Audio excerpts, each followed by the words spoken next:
Salut à tous, bienvenue dans cette nouvelle vidéo proposée par Ordiboom Informatique. Alors déjà nous tenons à nous excuser pour le silence et oui pour le silence, c'était pas évident entre les réparations et produire des vidéos comme celle-ci.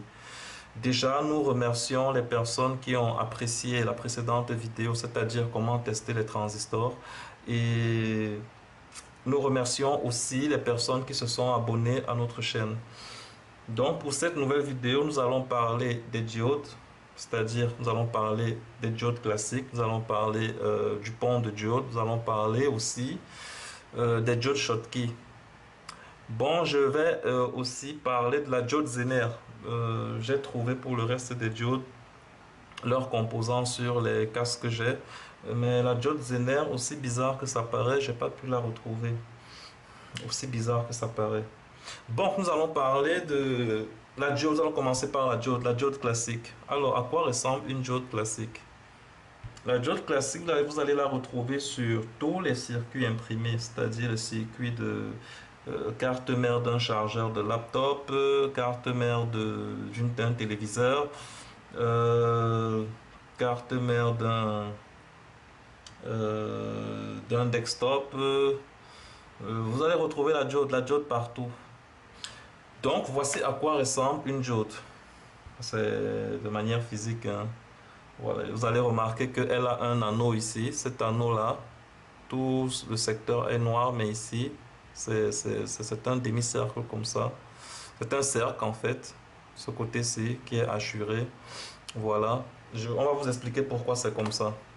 Donc, à quoi ressemble déjà le symbole d'une diode classique?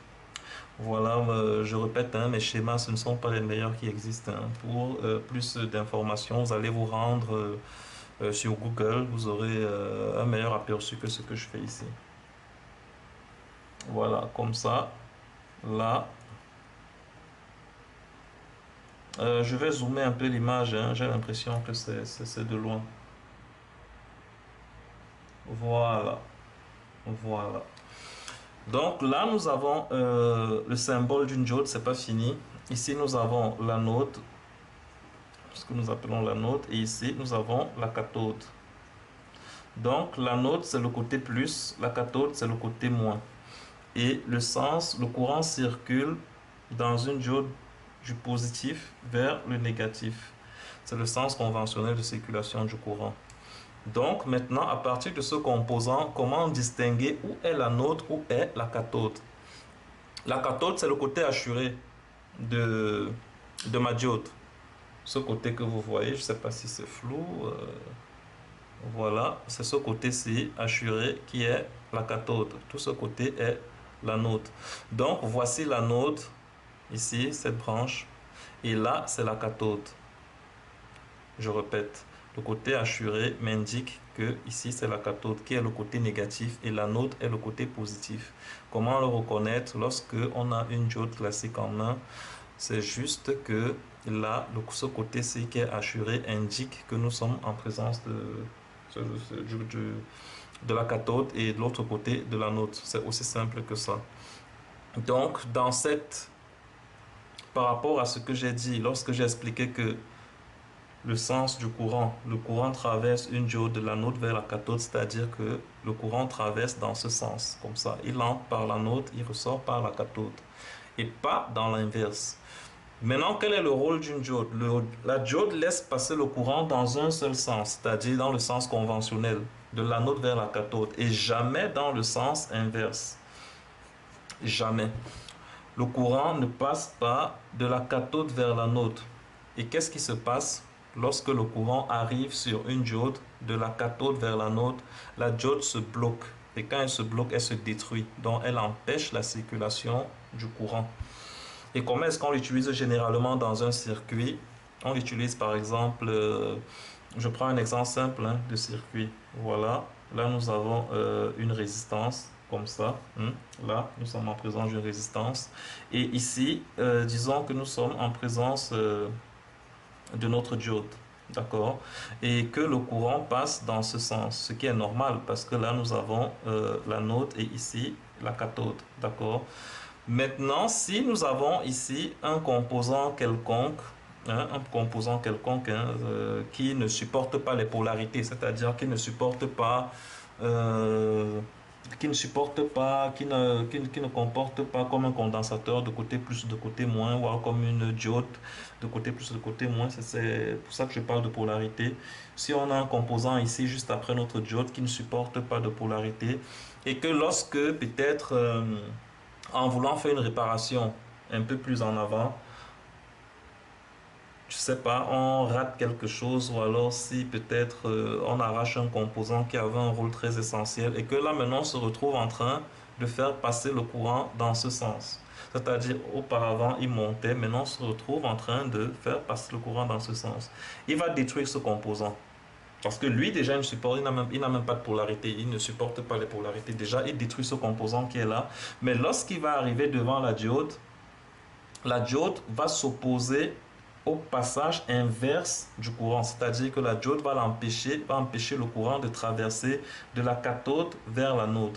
Donc la diode va se bloquer, elle va se détruire et protéger le reste des composants à l'arrière.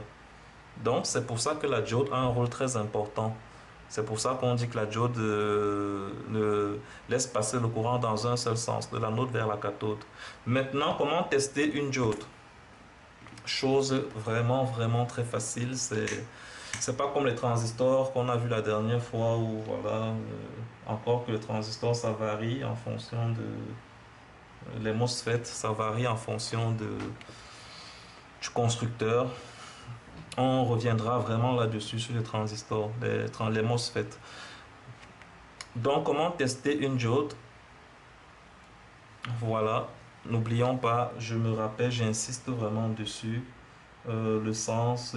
Il faut toujours savoir où se situe l'anode et la cathode. Parce que si vous vous trompez, vous allez mal placer les bornes de votre multimètre et vous allez rater le test. Donc, avant de tester, j'allume mon multimètre, comme d'habitude. Je le calibre. Ici, bon, c'est pas le même, hein. Je ne sais pas si on a le même multimètre, mais peu importe le multimètre, vous aurez toujours ce côté-ci qui a l'insigne de la diode que nous sommes en train de voir. Vous calibrez sur la diode. Voilà ce que je fais. Quand je calibre sur la diode, vous avez cet insigne qui me montre que je suis vraiment en mode diode. Et maintenant, voici ma diode. Là, nous avons la cathode qui est le côté négatif. Mon multimètre, la borne noire, est signe du côté négatif. Je pose ma borne noire sur la cathode et je pose ma borne noire, ma borne rouge sur l'anode et je lis la valeur qu'il me donne sur le multimètre. D'accord? 536. N'allez pas lire 0,536. Je vous ai dit que les valeurs c'est en fonction du multimètre. Il faut connaître son multimètre. Chez vous, ailleurs, ça peut vous donner tout simplement 500, 536, pas 0, donc voilà, on a 536.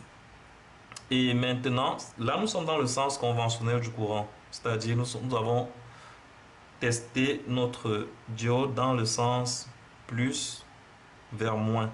Maintenant, si on inverse les bornes, c'est-à-dire si on inverse, je mets ma borne positive sur le moins, qui est la cathode, et je mets ma borne négative sur le plus, qui est l'anode, on n'a aucune valeur.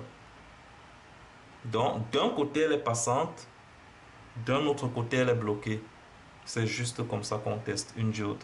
Et si vous testez dans le sens de l'anode vers la cathode, c'est-à-dire dans le sens ici, le côté positif, le plus, qui est là, vers l'anode, et le moins vers la cathode, on a une valeur. Lorsqu'on inverse les bornes, on ne devrait pas avoir de valeur. Parce que là, en inversant les bornes, lorsque je pose ma borne positive sur la cathode, ma borne négative sur l'anode, si j'ai une valeur, ça veut dire que ma diode est tout simplement défectueuse. Voilà, c'est aussi simple que ça. Maintenant, nous allons voir ce qu'on appelle un pont de diode. Le pont de diode. Je tiens à vous dire que le but de mes vidéos, c'est d'arriver à ceci. Il faudrait qu'à la fin, parce qu'à la fin, j'aimerais expliquer comment dépanner les alimentations ATX. comprenez, parce que j'explique ces composants-là afin qu'à un moment donné, dans une de mes prochaines vidéos, je vais vous expliquer comment fonctionne l'alimentation ATX qui comporte tout ce qu'on est en train de voir là, les transistors, les ponts de diode, les diodes Schottky. On verra aussi les condensateurs pour qu'on puisse se comprendre à la fin. Donc c'est ça le but de mes vidéos, c'est à ce niveau, c'est à ce niveau-là qu'on est en train de tendre. Donc quand je parle de pont de diode, le pont de diode, vous allez les retrouver généralement sur les chargeurs, sur les circuits d'alimentation, voilà, de manière globale.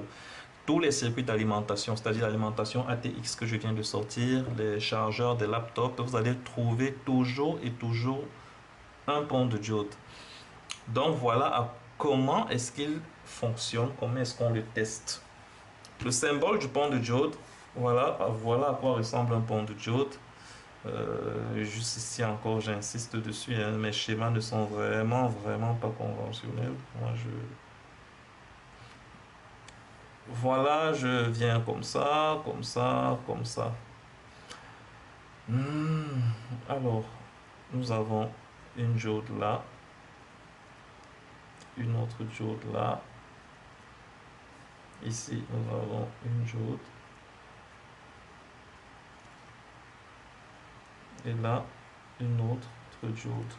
Plus, moins. Voici à quoi ressemble le symbole d'un pont de diode. Voici notre pont de diode. Et je vais zoomer pour qu'on puisse bien voir. Alors, nous avons ici, je ne sais pas si ça se voit, nous avons plus ici. Et là, nous avons moins. Et là, plus. Désolé, hein, nous avons plus, moins. Ok, donc voilà, nous avons notre plus, notre moins.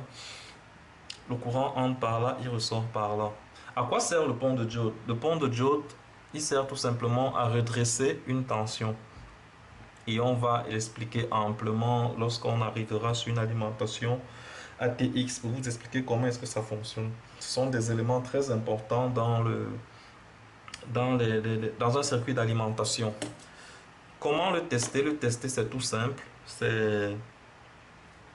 On part toujours du même principe à notre cathode. C'est-à-dire que lorsque je pose ma borne négative sur le moins. Comme je vous ai dit, ici c'est moins, là c'est plus. Lorsque je pose sur le moins, oh là là, désolé, hein, c'est oh là là. Je viens en mode diode, voilà. Et là, je mets ma borne négative sur le moins. Je pose à côté, je n'ai aucune valeur. Je pose là, je n'ai aucune valeur. Je pose là, je n'ai aucune valeur. D'accord?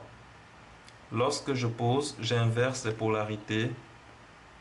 Je pose ma borne sur le plus. Là, j'ai une valeur. Là, j'ai une valeur. Là, j'ai une valeur. Et là, on peut dire tout simplement que ma diode est fonctionnelle. D'accord? Je sais que vous n'avez pas compris. Ou alors je reprends. Là, j'ai pas de valeur.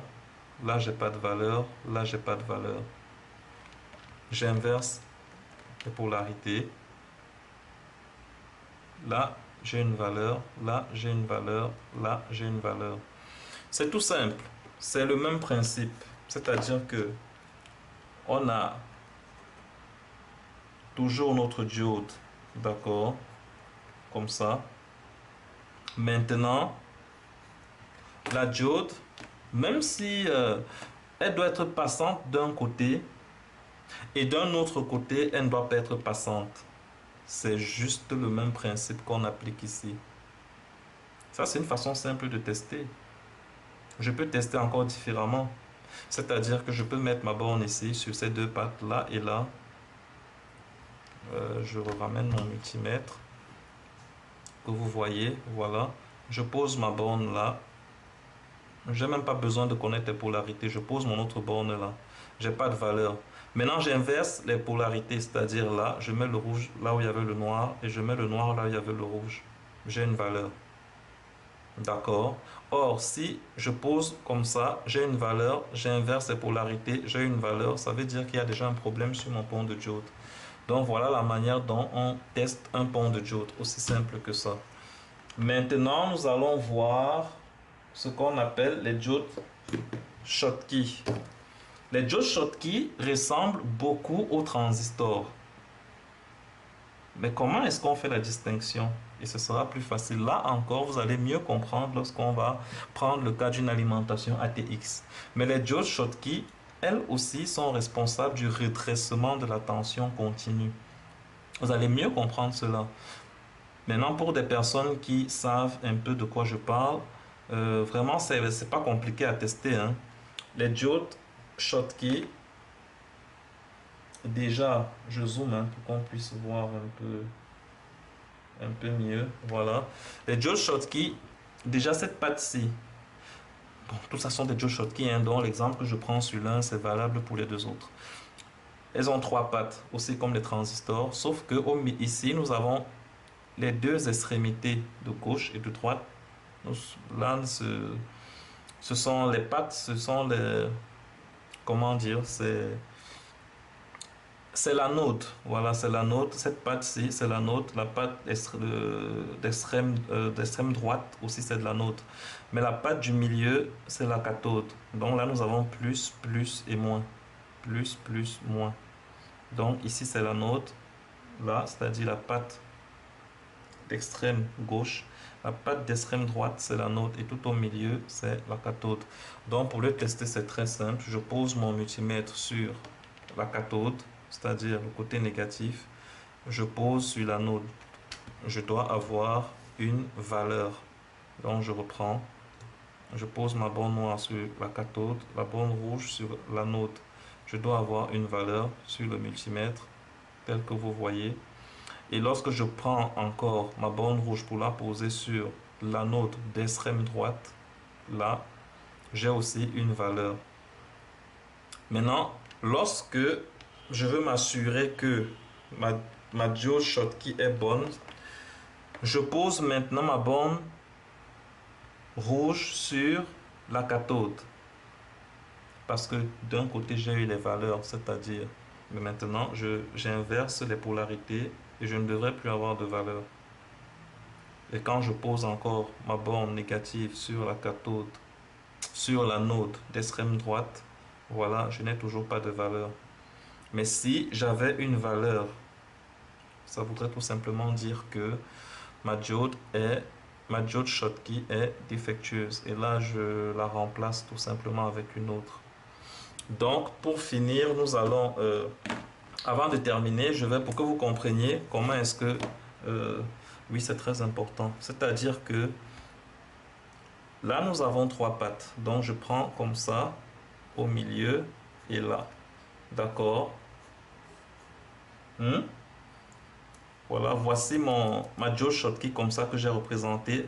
Voilà ces trois pattes, c'est-à-dire ici l'anode, ici cathode et ici anode. En fait, voilà comment est-ce qu'elle se présente. Voilà tout simplement comment est-ce qu'elle se présente. La diode Schottky, c'est l'ensemble de deux diodes, comme ça. Donc, ce que je fais, je pose ma borne négative. Voici la cathode, ici au milieu. À l'anode, ça doit passer. De l'autre côté, ça doit aussi passer. Mais lorsque j'inverse, je pose ma borne positive sur la cathode. Là, ça ne passe pas. Et là, ça ne passe pas. C'est aussi simple que ça. Si j'inverse les bornes et que ça passe, ça veut dire qu'on a un problème. Et vraiment, même de manière profane, hein, la diode est toute simple.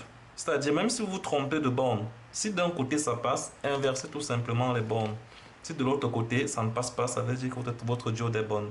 Mais si des deux, lorsque vous inversez les polarités de votre multimètre, elle est passante, ça veut tout simplement dire qu'elle est défectueuse. C'est valide pour les diodes Schottky, c'est valide pour la diode classique, c'est valide pour le pont de diode. Pour terminer cette vidéo, nous allons parler comme ça en bref de la diode Zener. La diode Zener, elle est comme la diode classique, hein, c'est-à-dire c'est toujours le même symbole. Nous avons là, ça vient comme ça. Là, sauf que là, c'est comme ici, ce côté-là est comme ceci, ici c'est comme ça. Et nous avons toujours anode, cathode. Donc ici c'est plus, là c'est moins. Souvenez-vous toujours de cela. L'anode, c'est le côté positif. La cathode, c'est le côté négatif. Donc voilà, c'est quoi la différence? La différence, c'est que c'est quoi la différence entre la diode Zener et la diode classique? La diode Zener, elle laisse passer le courant dans ce sens conventionnel de circulation du courant. Mais l'avantage de la diode par rapport à la diode classique, c'est que l'avantage de la diode Zener par rapport à la diode classique, c'est que lorsque le courant vient dans le sens inverse et que le courant atteint une tension élevée. Comment vous expliquer ça?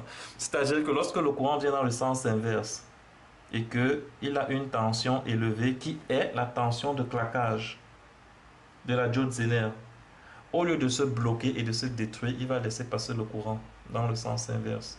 Maintenant, n'allez pas transposer cet exemple que j'ai pris ici au départ avec la diode classique, sinon forcément, on n'allait pas comprendre. Son utilisation dans un circuit est très différente. Déjà que lorsqu'on l'utilise dans un circuit, on la monte à l'envers. Elle se comporte comme un interrupteur. Et pour tester la diode Zener, c'est le même principe. D'un côté, ça passe, d'un côté, ça ne passe pas.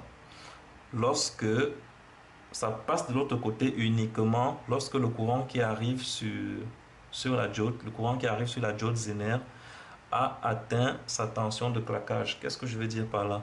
La diode Zener ici présente, elle a une tension de claquage qu'elle peut supporter, mais elle ne peut pas aller au-delà.